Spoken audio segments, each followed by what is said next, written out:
Hello, everyone, and welcome to a special presentation of Anime Club After Dark. I'm your host, Alex, but you can call me Senpai, and join me tonight I have our Chivalry of Shota's Shotaro.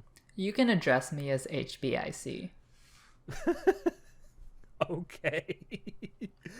So we are going to be talking about the 6th episode of Vinland Saga. So, last time we talked about how episode 5 was a sort of slower paced character building episode. I think we got a little bit more of that in this episode, episode 6. What do you think, Sho?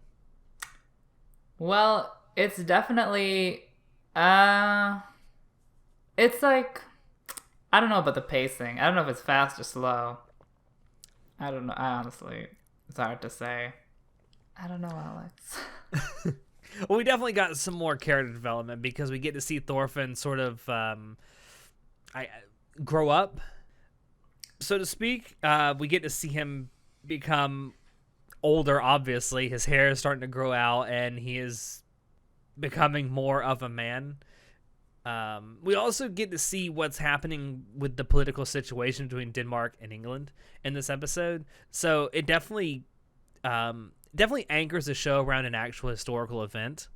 So that's really interesting. And the historical event I'm talking about is the invasion of England by Swin, I believe that's how you pronounce his name, Swin Forkbeard, in the early 1000s AD. It's really cool. I've said it before, I'll say it again. I'm longing for more historical based anime. Obviously, Vinland Saga isn't based on an actual historical event, but it takes place around historical events, so that makes it cool to me. But yeah, having the political situation sort of explained really grounds it in. For me personally, it grounds it in a sort of realism where it's like, okay, I can actually fathom this going on right now. Yeah, I really like the setting. I don't like how they told me the setting, because in the last episode, we were really happy with how the show didn't beat us over the head with information. And I was not happy with how they explained the political situation by literally straight up telling us. Yeah, with basically just monologue. Yeah, you could have done better. It was I think what they were trying to do was like set up an epic introduction, but it didn't come off as an epic introduction. I was just like, this is very bland and preachy, and I don't really care, honestly. Yeah, after it's done, you're like, okay, moving on. It's like, okay, I can put my pen and paper and my notepad down. Now we can get to the actual anime. So something else that we got to see in this episode was Thorfinn, for whatever reason, is still trailing around with Askeladd and his group. You actually get to see Thorfinn make his first kill in this episode, and it was quite a sight to behold. So Thorfinn with Askeladd and his troop, they're going to like pillage and ransack some more shit in England. And watching him kill this person was just amazing to watch, because you see so much like rage and shit in his eyes, and I'm like, okay. Okay. He's just like crying and screaming as he like repeatedly stabs the corpse, and I'm like, girl, you have a lot of emotions right now. Yeah. And they're all melding into one. Yeah, and then he just lurches his head back and just screams like, ah! I'm like, okay. A little shonen, but I'll take it. That's what you call the birth of a mass murderer right there. On that night, Jack the Ripper was born. I mean, we are in England. That is true. That is true.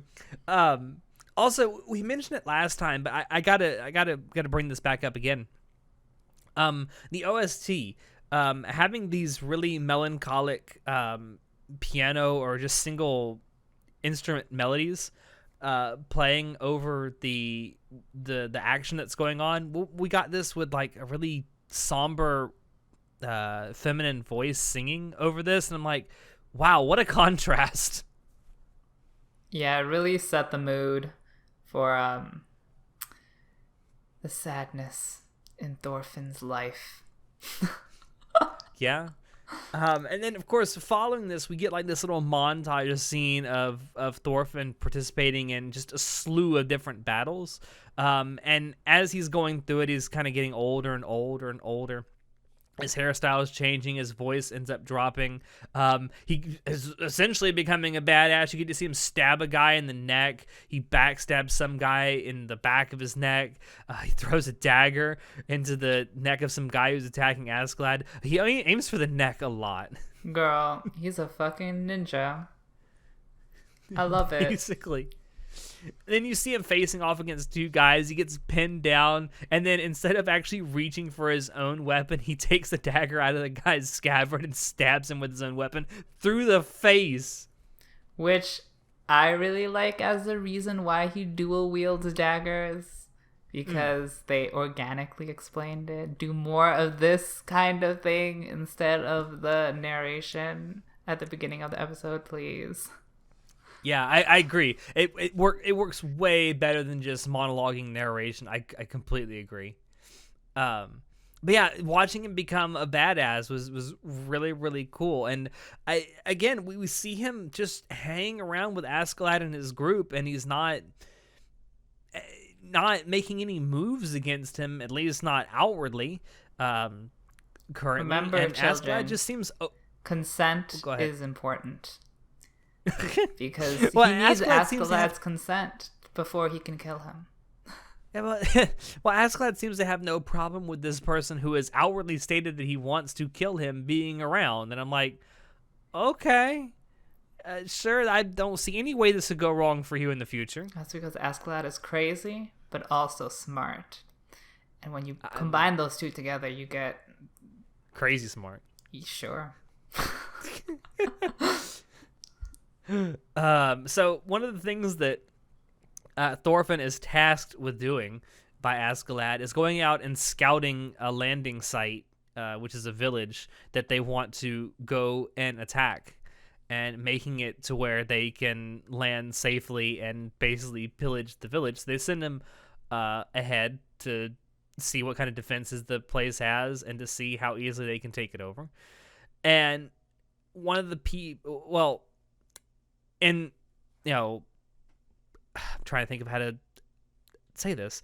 In the course of him doing this, he ends up getting shot by an arrow and I guess just left to die somewhere, even though he's not actually dead. And he ends up getting rescued by this old woman and her daughter. And it's really interesting because the old woman is talking about how she thinks like the current king of England is a fool because they killed Danish immigrants and all that kind of shit. And I'm thinking, you're really brave to be saying all these things out in public, because back in the monarchy days, they get your head chopped off. I don't know how anachronistic that opinion the old woman is, but I thought it really provoked my brain.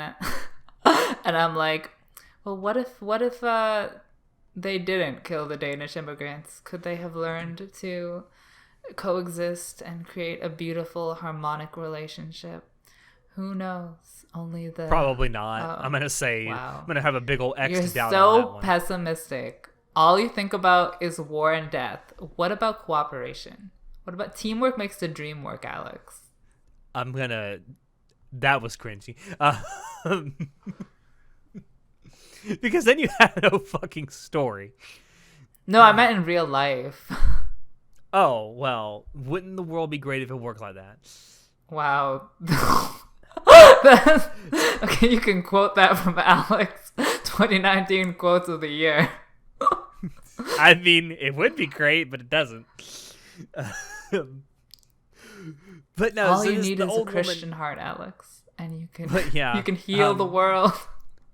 Speaking of which, so the old woman, much to the protest of her daughter, ends up taking the injured Thorfinn in and sort of rescuing him, healing him up a little bit, letting him rest at her home.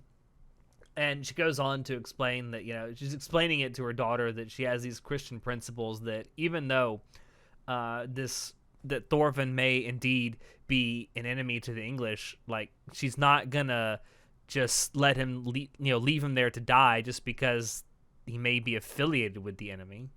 He's still a human being. Yeah.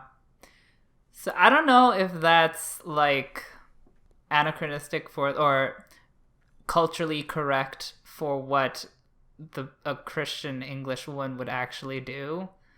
But I think it brings up some interesting ethical dilemmas. And I think, like, okay, so there's a lot of ethics that's been brought up in this show so far, especially with Thor's character. And I think Thor's version of ethics is naive and a flaw in his character, and he died for it. But honestly, I don't think this woman's ethics are flawed. I think that narratively she shouldn't be punished for this, but clearly she is. We know this because of the end of the episode. But I don't view this her personal principles as flaws that she should be punished for. I mean, it's fair enough. I mean, I agree. I don't know exactly if this is an anachronistic view of looking at Christianity through a modern lens at the past. I don't exactly know. I know that Christianity back then was considered somewhat differently than it is today, but I still think I agree with you. Like, her motives are in the right place, for sure. So something else that happens through all this is we find out that the woman had a son who was killed by a cold, and then assumingly her husband, the father of the daughter, had to go off to war because of what's going on between the Danes and the English currently. And the daughter of this woman says, why are we helping this person? Dad had to go off to war because of him. And she mentions a line that says, women and children are not obliged to get involved in a quarrel amongst men. That may sound anachronistic, but it's actually not, because women really weren't allowed to fight back then in any kind of military capacity. Honey, we just started the feminist movement right here. England, 1000 AD. Honey, go get your pickets and your torches and go burn down the patriarchy. No, but I found that line it tickled me. Okay. I mean, it's very true, because all wars back then were wars fought amongst men. So true. I don't know. It's an interesting line. And it just happens to be true for the time that it takes place in. Mm-hmm. So we also get to see this woman basically play nursemaid to Thorfinn. And Thorfinn has fucking lice, which I thought that scene was funny, where he's scratching his hair and the lice fall into the food. That's gross. It's gross, but it was funny. And we find out that Thorfinn can actually blush. That was so cute when he was blushing and pouting as the woman combed his hair, and he had such long, beautiful, conditioned locks. I'm like, oh my god, L'Oreal Paris, L'Oreal London, let's go. Because you're worth it. Wait, that's I forget what brand that has that. No, that is the right brand. Oh, okay. Good job, Alex. You did it. So something that was funny in this, and it really threw me for a loop, because obviously they weren't actually speaking Japanese back in the early 1000s in England, but all the characters are speaking Japanese because it's an anime, and all the characters in these scenes between like Thorfinn and the old woman, they're all speaking Japanese, but then Thorfinn says, "I can't understand you." So canonically, what you're supposed to get from that is canonically they're speaking different languages, although everyone is speaking in Japanese. That really doesn't come off very well when everyone is speaking Japanese, but I get why it was done. It was done for ease of, production. Yeah, ease of production. I mean, but it really threw me for a loop when Thorfinn's like, "I can't understand you." I'm like, bitch, you're speaking the same language. Is anime the only medium that does this? Because, like, I know Western media would actually use foreign languages and then subtitle it. I don't know about like foreign media, like I don't know, like European media or Asian media, non-Japanese Asian media. I don't know what they do, but Um, I think maybe it's because uh, the anime industry doesn't have as much money involved in it as something like Hollywood or like in India, Bollywood, or just European uh, film or television industry.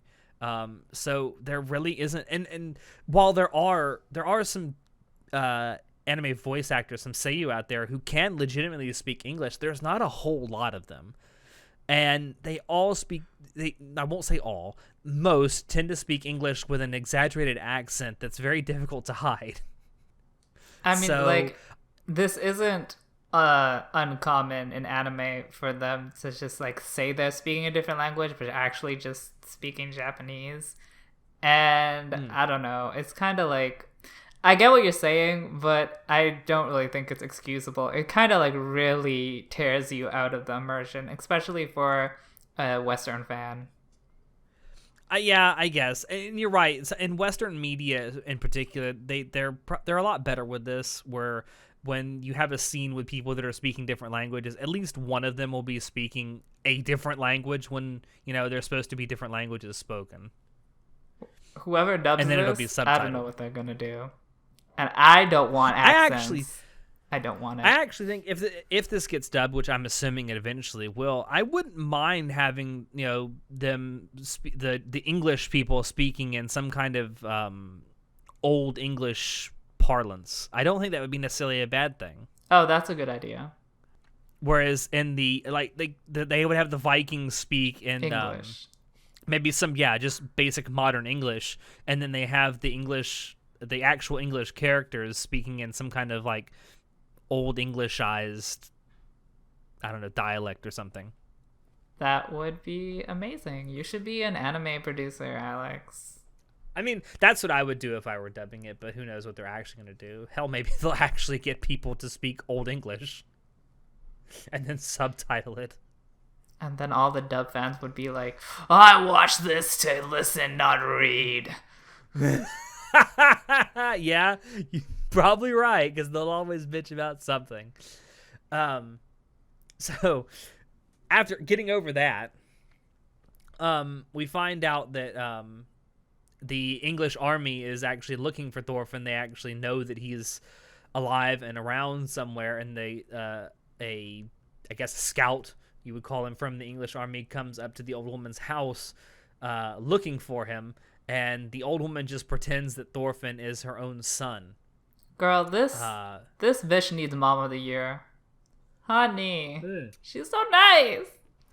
I was gonna say, like, that's a whole, like, there's something to be said for some Christian niceness of picking someone up when they're wounded and healing their wounds, but literally hiding them from your own government. I'm thinking, Jesus Christ, you're going above and beyond here, woman. Well, she's definitely going to heaven sooner than she thinks. I would hope. Yeah, I would hope. So Thorfinn, in the middle of the night, just picks up some like kindling from the fire that's inside their house, and then just looks at him and says, and he's supposed to be saying this in English, mind you, but he says it in clear Japanese, "Run." And they all look like, oh my god, he can speak. And he goes and he runs to light a signal fire. He sets like a cottage that's near the ocean on fire as a green light to raid the village. And I just want to say, the way that Thorfinn is standing out in front of it, like, I don't want to say it's like something out of JoJo's, but it was very menacing out of JoJo's. He would look like a fucking demon. He looked like straight out of a horror movie, like he's the serial killer standing outside while all his victims die. Jesus Christ. Yeah. That was a scary angle there. Yeah, and then of course the soldiers come up to the beach, and he's like, yeah, I'm gonna fucking massacre you. And he does. He proceeds to just stab these bitches to death. As the old woman who has come to the beach watches on in some sort of abject horror. So that was interesting. Yeah, he doesn't even need a mushroom to go crazy-eyed. No, he doesn't. He doesn't need some hallucinogenic stuff to just go crazy. And like everyone finally realizes what's happening. They look out and they see the Viking ships approaching, like, oh fuck, we need to fucking run. And the woman just sits there on the beach and looks at Thorfinn like crying. And then you see you just see her, all the Vikings are walking past her up the beach, and then all of a sudden one passes in front of the quote unquote camera, and then she just disappears. I assume we're supposed to take away from that she was taken away and beaten to death. Oh god. Like, I don't know if that's censorship, that you don't want to show the woman dying, because she clearly died. Me being optimistic wants me to think that it's a narrative. She was never alive in the first place? Huh? That she was never alive in the first place? She was an angel? No. Oh my god. No, that it was a narrative choice to make her disappear because Thorfinn mentally didn't want to watch her die, so he erased it from his memory. But that's a long shot. I don't know why she disappeared. I think they should have just shown her die. Yeah, I think, well, it certainly would have been very shocking to see. Well, it is a Viking anime. Yeah, compared to what we had seen less than 5 minutes prior. Yeah, it would have certainly been a shocking way to end the show. But the final shot that you see in this episode is a shot of the comb that the old woman was using on Thorfinn's hair, like broken in half on the ground. So much symbols. And I know. So that's what I want to. That's what I want to end this with. Like these last 2 episodes of Vinland Saga have been full of subtlety and full of just context that you aren't beaten over the head with, and that you actually kind of have to figure some of it out yourself as a viewer. It's something we don't see a whole lot in anime. We don't see nearly enough, I would say, in anime. A lot of subtle storytelling like this. I would honestly say, though, and correct me if you think I may be going a little too far here, that number one, we need more writing like this in anime, but number two, like these last 2 episodes are some of the best episodes of anime I've seen all year. I really enjoyed these last 2 episodes, and I think that this episode in particular is definitely a contender for episode of the year, just because how much like emotion and character building and interesting storytelling it packs into one episode. I think it stands out on its own as like a really amazing snippet of the show, and I really enjoyed it. Yeah, I did too. I'm really hoping that and there's so many subtle story threads that have been woven throughout these last 2 episodes that I'm really interested to see where they go with some of this stuff, because you can pull on one and 3 more will unravel at this point. So this kind of subtle storytelling, I think, is something we need to see more of in anime. Yep. And after this episode, I think that a recurring theme is going to be just like how we said in episode 1 when Thor saved the slave and then bought it for 8 sheep and then the slave immediately died. I think the lesson we're learning is that no good deed goes unpunished, and you just have to be a bad, murderous ruffian to survive the Viking days, and I guess that's what Thorfinn is growing up to be. So I guess we're gonna see how fucked up he gets in the coming episodes. I cannot wait to see what happens. So thank you all there for dropping in to listen to us. We hope you enjoyed it, because we always enjoy bringing this stuff to you. If you want to check out previous episodes of the podcast, you can find us on YouTube, SoundCloud, iTunes, and Spotify. If you want to keep up with what we're doing, you can join us on Discord, Facebook, Twitter, and our website. Shoot us an email if you have any questions or if you have any ideas for topics you would like for us to talk about in the future. Links to all these things will be down below in the description. As always, I have been your host, Alex, and I will see you next time. Say goodnight, show. I'd let ACAD pillage my village. Jesus. Every time. Every fucking episode. This is going to happen for 24 straight weeks. Oh, yep. You bet it. Whoa, Jesus. Help us all.